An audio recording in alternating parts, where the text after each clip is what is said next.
الکساندر سرباز ارتشی روسیه بود و حالا همراه با همسرش ایرینا در شهر کنی فرانسه زندگی میکند. ماه ینوری سال 2022 وقتی روسیه برای هجوم وسیع مقیاس به خاک اوکراین آماده میشد، به الکساندر گفتند که واحد نظامی آنها برای مشق‌های نظامی به نیم جزیره اشغال شده قریم سفربر می شود.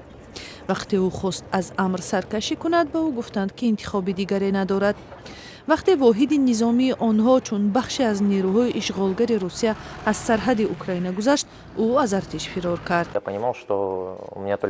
من فقط دو انتخاب داشتم، یا روسیه را ترک کنم یا که به زندان روم. آماده نبودم که به جنگ روم و وجدانم هم به این اجازت نمیداد. نخست الکساندر و ایرینا به قزاقستان رفتند و آنجا با دیگر فراریان جنگ همراه شدند.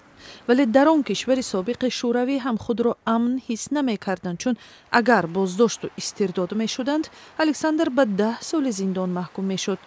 دادگاه در فرانسه سال 2023 قرار کرد که فراریان جنگ روسیه می توانند در این کشور درخواست پناهندگی کنند. بسیاری ها امکان سفر به فرانسه را نداشتند.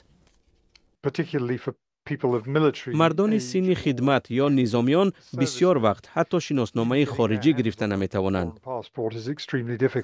در یک قرار کم سابقه ماه اکتبر امسال فرانسه به الکساندر و ایرینا و 8 شهروند دیگر روسیه اجازه داد که وارد کشور شده برای پناهندگی عریضه بدهند.